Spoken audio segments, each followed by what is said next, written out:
Hello and welcome to this live stream. Today I'm gonna talk about some news stories that happened this week. I'm gonna talk about what is happening behind the scenes here, and if you have any questions you can leave them in the chat room and I will answer them. So why don't we just get into some news stories first before I go ahead and talk about stuff that is happening around me. So one big thing that happened this week is that Android Nougat launched. I have a Nexus 6P, as some of you know, so I was already able to download the beta that was out for quite a while, and so I have played with it already. But now the public version is out, and if you have a Nexus 5X, 6 or 6P or a Nexus 9, Nexus Player, Pixel C tablet and some more, then you can already download it and install it. This is what I did.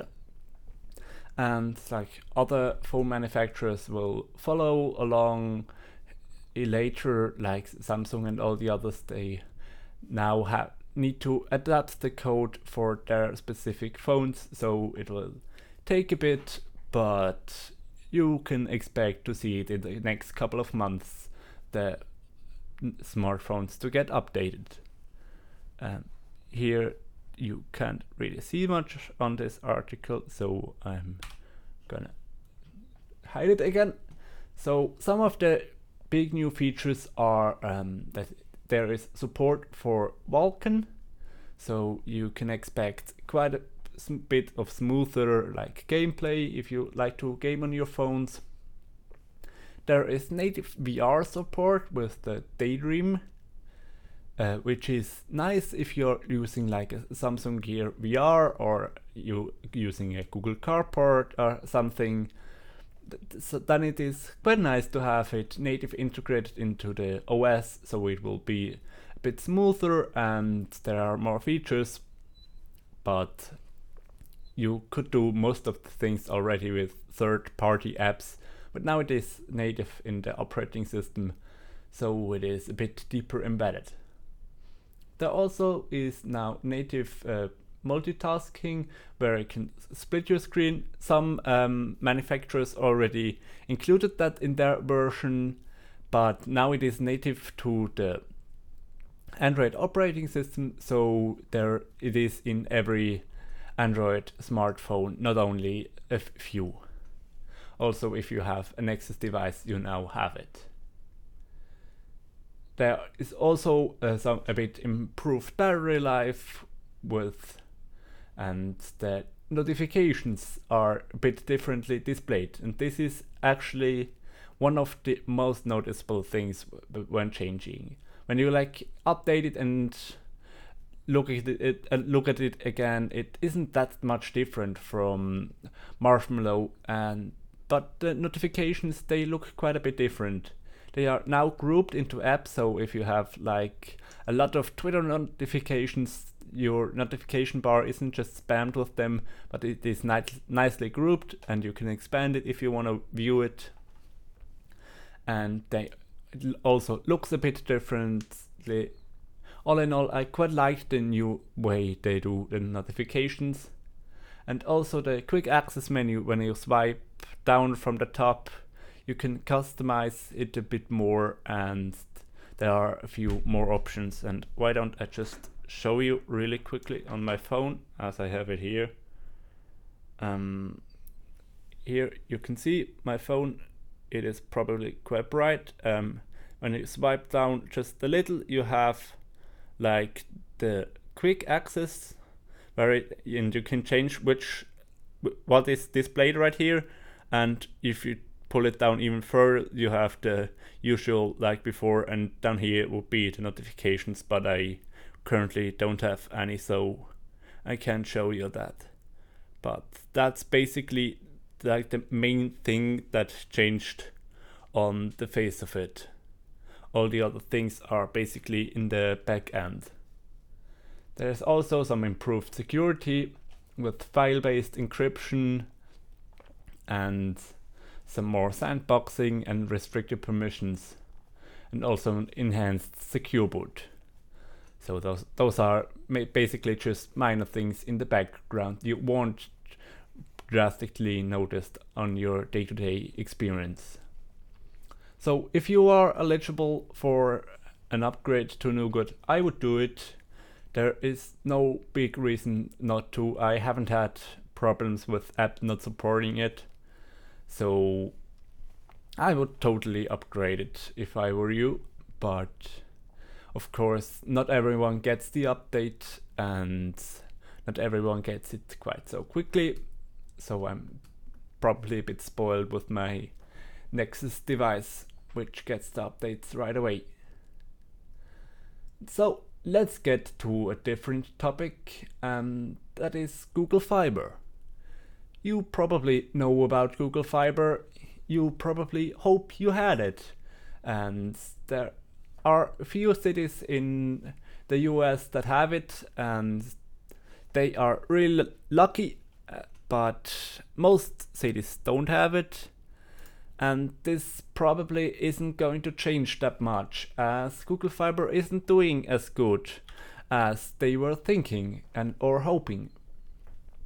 It is basically that it is just really expensive. It costs about $1 billion per city to implement it, which results in like that 1 million customers have to pay $70 a month for 14 months till this 1 billion is paid off. So it really is kind of a lot to invest first, as they lay all the fiber lines themselves.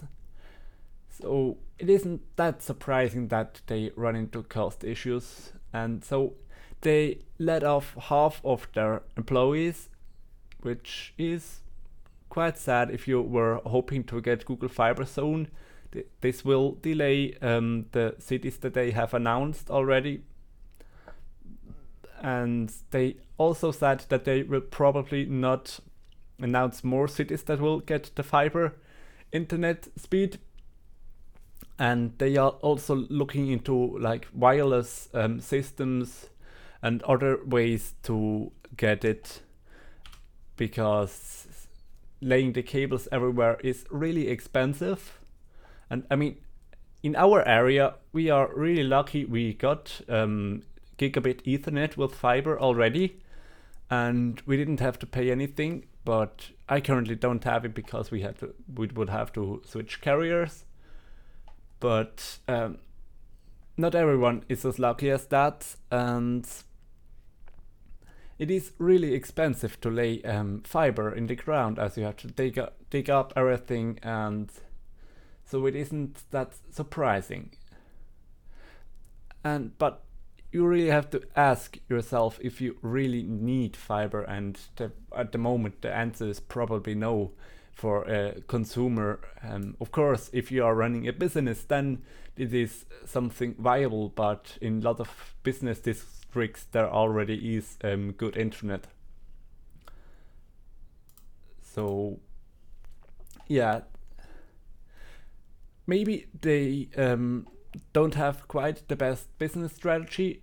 If they would like collaborate with other carriers, then they would maybe be able to roll it out more effectively and be cheaper on it. But that's not the way they currently do it. So we will have to wait and see if fiber is going to expand more, or if they switch completely to wireless. I don't know how this is supposed to work, gigabit over Wi-Fi over like bigger distances, but I don't know what Google has up its sleeve, so I will keep watching at it. But on a more positive note, Intel has launched their new 600p series SSDs. Those are M.2 SSDs targeted towards consumers, and they are a bit faster than standard SATA SSDs, but they are nowhere near as expensive as other M.2 SSDs, that we have seen. In fact, you can get them up to 1 terabyte in size, and the 1 terabyte model only costs $360, which is quite cheap for a whole terabyte. And as you can see, with the increased capacity, also the sequential read speeds are up to 1.8 gigabyte per second, which is more than fast enough. The write speeds aren't quite as fast as you get with like 950 Pro from Samsung, but they are still faster than you will get on the standard consumer SSD. And you can get it all the way down to 128 gigabyte for only $69, which is really a competitive price point. And I hope that other manufacturers will follow along and release some cheaper M.2 SSDs, as I really think that this is going to be the future. As it is really convenient and easy to plug in an M.2. You can get quite good speeds and you don't have to deal with the big cable clutter, connecting SATA cables and connecting the power and everything, as the chips themselves are pretty small, and if you open up an SSD you can see there isn't that much in it, and so it is not that complicated to put them onto like the smaller M.2 form factor. And so I will probably invest in an M.2 SSD in the future to add to my system. At the moment I don't really have the need, but when there are some cheaper alternatives around, I will probably also upgrade. And that's quite nice to see, especially as the previous Intel SSDs were really expensive, but they were also like in the bleeding edge and a bit faster. Another interesting thing that I stumbled upon is that in New Zealand Domino is starting pizza drone deliveries. And they aren't just talking about it like we have heard a million times. They actually got approval by the government and they are doing it with a pilot project and they are actually working on it.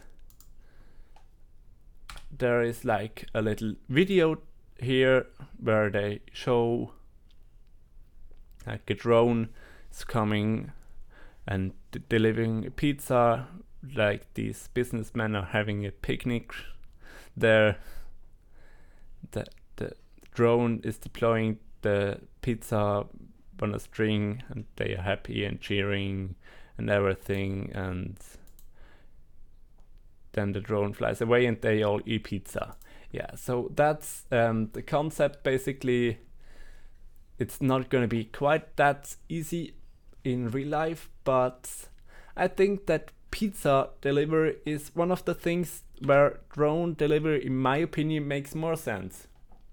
If you like consider drone delivery for like Amazon or so, I don't really see the point in it, as it doesn't matter if you get the product in 10 minutes or like in an hour or two, as you don't need it that quickly, and those drones, they don't have that far of a reach and only can carry one rather light item, and so I don't really see the place for them in like goods delivering for like Amazon or so. But pizzas is a totally different thing, as you have to deliver them quickly as they get cold. And also it is only over like short distances. The pizza delivery places, they don't drive like that far. And also it isn't like the postman is coming to your door anyways and can get it with. So it's not that much more money to spend. So I think pizza delivery or other food delivery is one of the places where drones make more sense than others, but Of course, the practicality of it isn't like there yet. You saw in the video that they were in a big open space and they had like a giant picnic blankets out so the drone sees where to deploy it. And I don't think we are quite there yet that drones will deliver our pizza to our doorstep, especially like in cities where it is just too dangerous to fly with a drone that isn't controlled by someone that is seeing it. But like in the video they was like open in the fields, and so there it is not that difficult to do something like that. But maybe in 5 to 10 years this will be something that's totally normal, and we will ask ourselves how it is possible that pizza man used to drive the pizza to you. But now at the moment this video only makes me hungry and want pizza.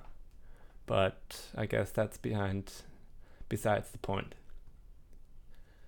Another just quick mention I wanna give to another news story is that PCIe 4.0 has gotten announced a bit more detailed. It is like the new next standard for like where graphics cards communicate, and this is kind of funny as AMD now finally with Zen supports PCIe 3.0, which, let me check, I think came out in 2010. They now just adapted this standard to finally make its way into the processors, and now in 2017 PCIe 4.0 is already coming out. Not that we need it, as we don't really have any devices that are saturating PCIe 2.0 even. Like your standard graphics cards, they are totally fine on a PCIe 2.0 slot, and PCIe 3.0 already is a lot better, and I don't think that we are anywhere near saturating the PCIe 3.0 standard, but as you saw, it took 6 years for AMD to adopt the 3.0 standard, and maybe in 6 years we will need the 4.0 standard, so maybe it's a good thing that it is already launching. Also, if I scroll down here, you have a chart where you can see that the 4.0 standard, it has 16 gigatransfers per second, which on a X16 slot is 31 gigabytes per second, which is just ridiculous. No one needs that kind of transfer speeds at the moment. Also, the 16 gigabytes per second on 3.0 is just insane, as we are using only an X4 slot for really fast SSDs, and they are nowhere near saturating it. And like on PCIe 4.0, we could run the really fast SSDs even on a X1 slot. So we won't be needing PCIe 4.0 anytime soon, but it's nice to know that it is around and it won't bottleneck us when the time is there that we need that kind of transfer speeds. And those are all the news stories that I have in my doc, but now I'm just gonna talk a bit about what I am up to and what I'm doing currently. As you may have seen, I released a video on Monday this week where I upgraded my extruder and hot end of my 3D printer, and that kind of got me into the 3D printer again, and I now upgraded a bunch of other stuff as well.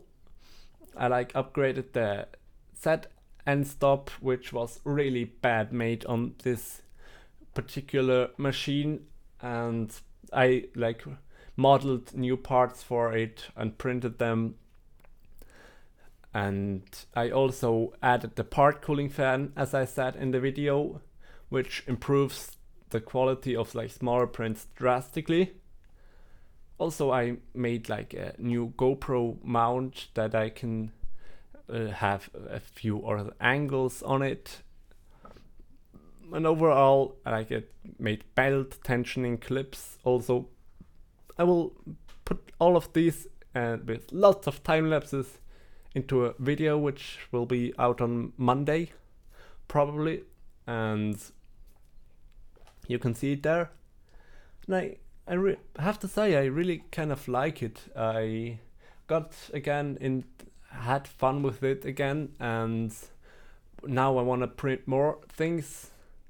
And like now with the new hotend, I also realized that I have like some sort of weird issue where my straight walls aren't really straight. They have like fine S shapes, and so it looks like the layers are really rough, but in fact there are multiple layers together that form this shape. I haven't really found out exactly what it is. Probably gonna have to look through some more forums. I will show you in more detail in the video then. But that's something that is going on, and I have spent quite some time on it. And also you can see behind me right there that I now have curtains for this room, which is a big improvement in the audio kind of things, as you probably hear that there is a lot less echo now with the curtains in, and I was really surprised how much they are really doing. And I now can also make the room completely dark during the day, as they are blackout curtains. And I also got the remaining trims for the bottom with the laminate. So now my corners are all finished up nicely, as I was missing some before, but I now finished that. What I still have to do is get a new couch, as I looked into it, and getting like a new fabric over it and everything. It's gonna be like almost as expensive as a second-hand couch, and it's a lot of work, so I probably will just get another couch and give this one away. So as this is like basically a same price. And you can see still that here behind me is the box for the HTC Vive, and I haven't made any progress, but I ordered like an USB add-in card like a week ago, which is going to arrive really soon, and this will hopefully then fix the issue, as this like the last step that you can do if nothing else works that Valve is recommending. And so I hope that then finally my Vive will be able to be played, but I will have to see. And for those of you that still remember my CNC machine that I have released a video about like a while ago, which is not even finished yet.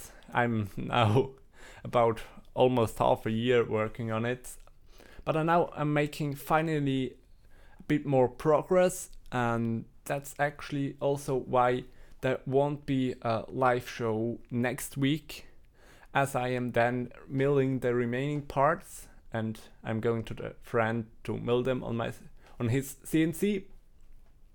And then there should be another video about that soonish.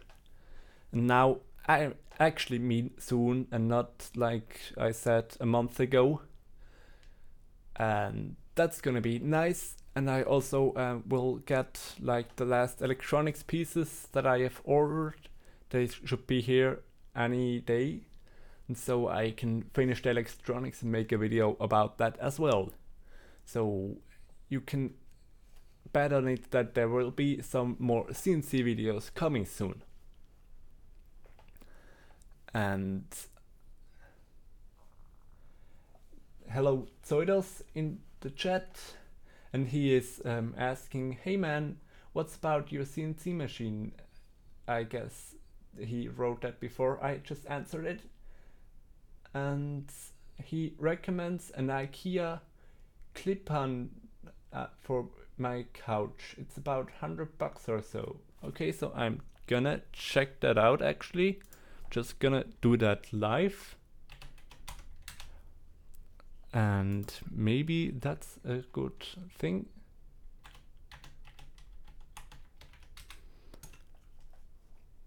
Okay, so I'm gonna turn on screen sharing. So the website is in German instead of English, but here you can see that's the couch he's talking about. And I have to say, although it's like $200, which is a bit more expensive than I would like, but it is looking quite modern and nice. I guess there are other color options. Okay, yeah, I'm gonna look into it. Not quite my preferred colors, but I will look into it. Maybe that's something, and otherwise I will probably get something secondhand, which I will probably be able to get for under that price, but this one has the advantage that it is new. So thanks for your suggestions, Zoidos, and with that I think we are at an end for this episode again. If you're watching this later and you liked it, please leave a like down below in the comments, and maybe sound off in the comments if you have any questions. And that's it. Thanks for watching, and I will see you another time.